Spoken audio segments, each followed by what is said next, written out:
kita ganti pertanyaannya aja. Ah, ganti. Jangan Anda yang tanya, Oh Muhid iya. apa? Pengalaman Anda yang paling menakutkan apa, Mas? Itu sing paling medeni Oh dulu pernah. apa? Ayo menakutkan yo Rada pasti rono Mas berkaitan. ini. Kalau Nah, menakutkan tuh ya pasti, kalau menakutkan tuh pasti berkaitan dengan mistis ya. hmm, Dulu itu aku pernah ikut apa namanya, semacam torekot gitu hmm. Terus di daerah timur lah. Jawa Timur berarti. Ya itu karena nggak diamalin kan, Hmm, banyak maksiatnya lah. terus Nah itu yang tadi pernah dibilang, kalau sebenarnya belum kuat tuh jangan gitu, karena ah, efeknya kayak gitu. Jadi kehidupanku yang masih muda ini, hmm, yang harusnya foya-foya dan belum bisa meninggalkan hal dunia, seperti itu. hal duniawi itu, kok malah ikut kayak gitu. Akhirnya kan antara eh, apa yang dilakukan dengan kekuatan psikisku yang masih ingin duniawi itu bertolak belakang. Jadi kondisi pikiran dan psikis itu kan masih pengen duniawi tapi kok sudah ikut kayak gitu. Akhirnya nggak bisa menjalankan. Kan ada beberapa amalan yang harus dilakukan. Hmm. Ternyata nggak dilakuin. Padahal sudah semacam baiatan lah. Kalau di Di Torekot kan bayat ada ngono. baiat. Baiat antara murid dengan mursyidnya. Dan Hmm. ya baiat kan artinya konsekuen harus melakukan apa yang sudah diajarkan. Tapi karena nggak kuat itu nggak dilakuin, akhirnya tiba-tiba kayak sakitnya itu ketakutan. Jadi aku tuh Itu rasanya tiba-tiba Mas. ya malam hari Hmm. itu tiba-tiba aku ngerasa menggigil, takut, tiba-tiba takut tapi nggak tahu apa yang, Menggigil dingin apa menggigil? ya menggigil kayak orang takut dan dingin juga, tiba-tiba kayak dingin dan takut. Hmm. Takut padahal nggak ada yang ditakutin, apa nggak ngelihat Ah. sesuatu. Kalau biasanya kan orang takut karena ada penampakan, itu Hmm. nggak takut tapi perasaannya, nggak lihat tapi perasaannya itu takut. Nah itu sampai 2 hari nggak bisa tidur kan, Hmm. 2 hari nggak bisa tidur, dan setiap mau tidur itu eh, rasanya tuh kaget dan jantungnya itu kayak mau copot, dek langsung dek setiap tidur. Setiap mau Akhirnya tidur. padahal sebenarnya ngantuk ngantuk, Hmm. tapi kalau ditidurkan itu jantungnya langsung kayak ser mau copot gitu. Itu setiap kali mau tidur apa setelah apa jadi setelah bangun jur seperti itu lagi apa gimana? Istilahnya orang Jawa itu mak layap lah. Agar malayap mesti Mak kayak layap gitu. mesti mesti langsung cekikah, Hmm. tangi dan ketakutan, menggigil. Tapi nggak tahu yang ditakut itu apa, tiba-tiba ada rasa takut aja. Nah ketika setelah disowankan ke seorang kiai ustadz, Hmm. akhirnya itu dibilang ya ada yang ngikut lah gitu. Sebenarnya kan amalan-amalan itu kan memasukkan khodam. Hmm. Jadi orang yang mengamalkan suatu atau berguru, belajar ilmu, termasuk di dalamnya ilmu tarekat itu kan, Hmm. dia sedang membuka diri, membuka apa jiwanya. Nah di situ kadang ada yang ikut masuk, khodam-khodam atau makhluk gaib sekitar itu ikut masuk. Nah akhirnya karena nggak kuat, Hmm. ada gaib-gaib yang sebenarnya itu juga nggak baik juga ikut masuk. Hmm. Nah akhirnya karena nggak kuat kan jadi jeklek gitulah. Nah kata ustadznya itu Ah, banyak yang masuk ke tubuh itu dan itu harus dibersihkan. Akhirnya aku kira-kira itu ada berapa mesti apa, mesti kalau ustadznya itu bilang nggak jumlah apa enggak? nggak bilang Tapi banyak jumlahnya. seperti Ya itu. ya banyak yang masuk. Nah, akhirnya dimandikan kan Hmm. selama 7 kali. Jadi setiap kerasa ketakutan dimandiin lagi sampai 7 kali. Yang terakhir itu di suatu sungai di daerah Magelang sana jam 12 malam harus apa namanya mandi. Akhirnya bisa mandi jam 12 malam. Ya, akhirnya bisa sembuh. Yaitu intinya dilarung lah. Jin kan sebenarnya banyak yang apa namanya bisa kelarungnya itu lewat air. Itu mesti jenengan sakit itu berapa lama nyampe ketemu siapa Pak Kiai itu namanya? Oh itu enggak. Sebenarnya prosesnya lama ya. Berapa ya? 2 bulan, 1 bulan lebih lah. Dari yang ketakutan sampai puncaknya nggak bisa tidur itu 2 hari. Sebelumnya kan pernah sakit-sakitan di rumah sakit sampai opnam 4 kali. Tapi ya namanya nggak kelihatan penyakitnya kan. Oh berarti sama dokter juga nggak tahu. Diagnosanya nggak tahu. Malah diagnosanya wah ini ke psikiater aja, penyakit psikis ini. Yang loro pikir. Kalau loro pikir sih dari dulu sebenarnya. Dari lahir. Iya, dari lahir sudah loro pikir. Tapi itu karena beda ya. Mungkin karena apa namanya? Amalan tanpa guru ya ibaratnya. Ada gurunya. Ya, ada gurunya tapi nggak dijalankan. Amalan tapi nggak dijalankan dan belum saatnya lah. Belum saatnya. Berarti ibaratnya standar ini belum. Ya. Masih bocah lah. Belum saatnya ke situ. Ya, bocah tapi nyuk-nyukan. Berarti kalau dilihat dari cerita jenengan itu kan berarti jenengan itu penasaran tingkat tinggi ya berarti ya. Penasarannya. Ya, sama hal-hal yang mungkin yang gaib, yang hal-hal sesuatu itu. Awalnya itu kenapa pada akhirnya belajar seperti itu? Itu tuh karena baca sebuah novel judulnya Kun Fayakun. Itu karangannya Adi Bombang. Itu orang Magelang yang pernah jadi jurnalis di Jakarta. Dia menulis novel tentang namanya itu ada satu tokoh yang dari daerah Bugis. Dia punya ilmu kanuragan, ilmu kekuatan kayak gitu. Dia jadi preman di Jakarta, setelah itu tobat. Nah, tobatnya itu ketika dia sudah chaos kan, jadi buron polisi, lari kemana-mana, akhirnya tiba di suatu daerah di lereng gunung. Itu dalam pengejaran polisi itu sampai tiba di suatu daerah. Itu dia lewat di sebuah rumah. Nah, di dalamnya itu pas lewat itu dia tiba-tiba ilmunya itu hilang, kayak rontok, nggak bisa ngapa-ngapain, nggak aktif gitu. Lewat depan rumah itu. Tiap lewat situ ilmunya hilang. Dia akhirnya penasaran datang ke rumah itu. Terus ketemu seorang guru spiritual, dan dia tanya, kok aku kayak gini ya, kok dia awalnya ajarin aku ilmu gitu. Awalnya minta ilmu. Minta ilmu nggak dikasih, aku nggak bisa apa-apa, bilangnya kayak gitu. Dia ditolak, datang lagi terus bilang aku nggak bisa apa-apa. Sampai suatu ketika dia sadar bahwa dia pertanyaannya itu salah. Dia kan merenung akhirnya si preman ini soal tingkah lakunya segala macam. Akhirnya dia bilang, aku ingin mengenal Allah.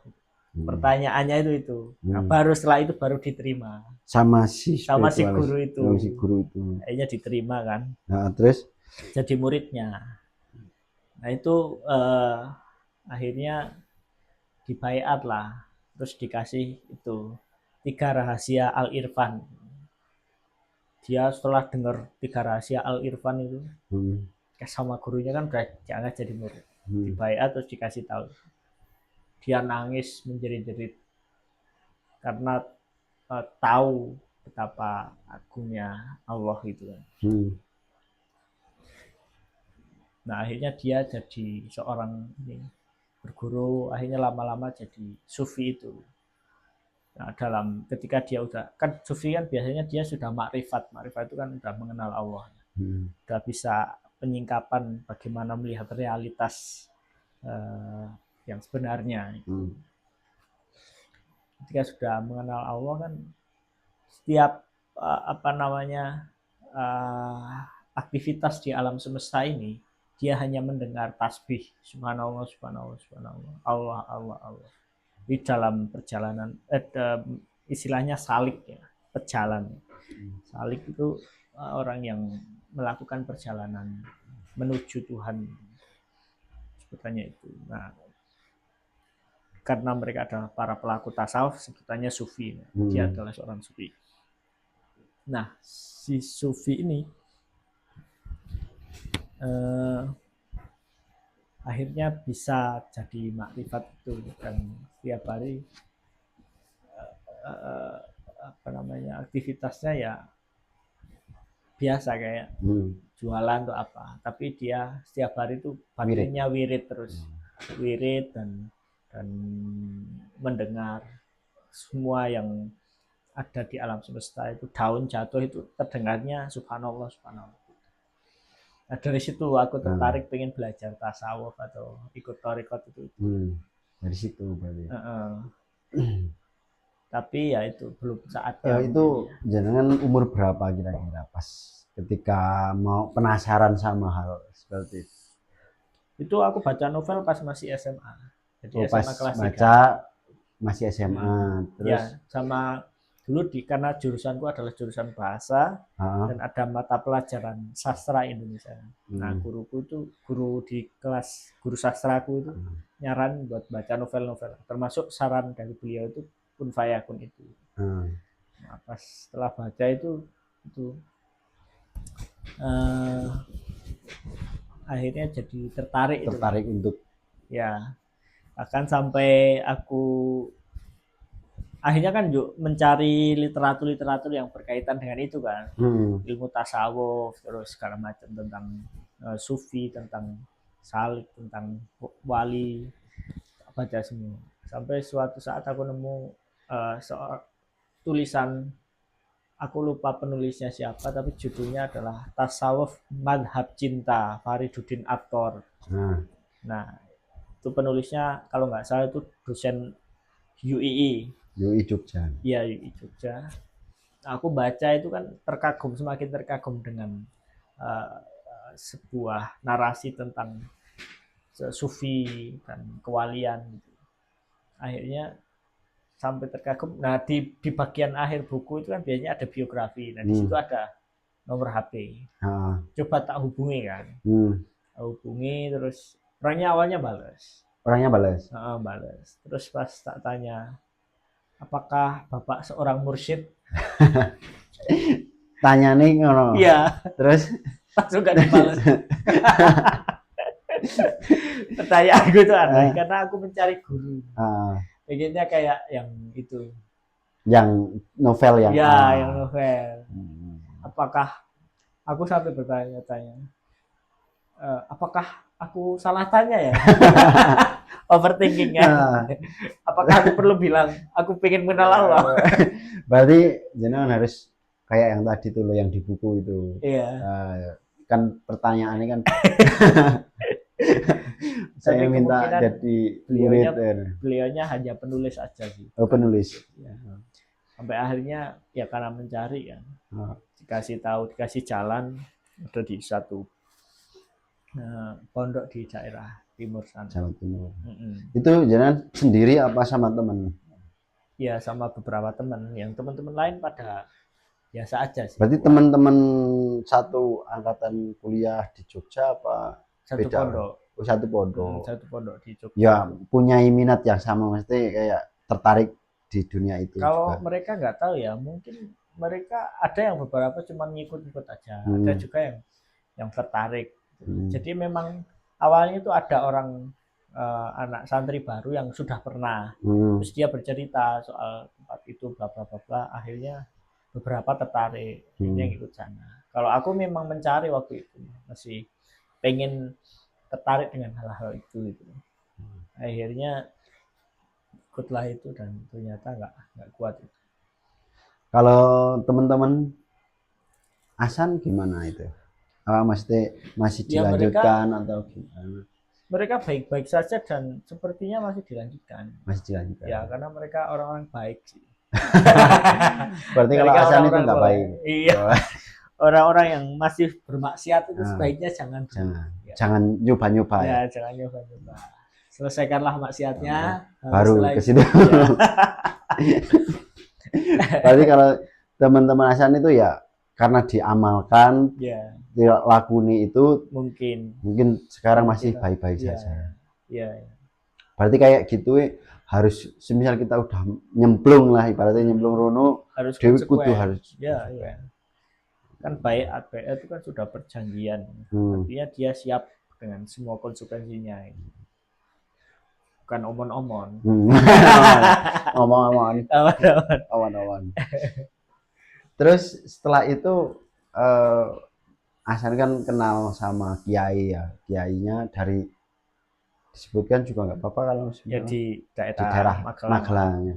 Di daerah Magelang. Terus setelah itu gimana? Mesti perasaan Hasan Soal soal itu, mesti tiba-tiba ke Pak Kiai dilarung itu kan dimandiin ya, dimandiin, setelah dimandiin terus langsung apa oh itu ya itu rasanya langsung hilang atau gimana? awalnya itu langsung hilang pas pertama kali ya. Hmm. Yang awalnya gemetar ketakutan, nggak bisa tidur. Setelah dimandikan tuh hilang itunya, tapi belum sempurna, masih butuh proses. Akhirnya setelah tujuh kali hilang tapi nggak sepenuhnya hilang, jadi masih kerasa lemesnya, masih kerasa apa namanya agak takutnya masih, sampai hampir 1 tahun lah bisa sepenuhnya sehat.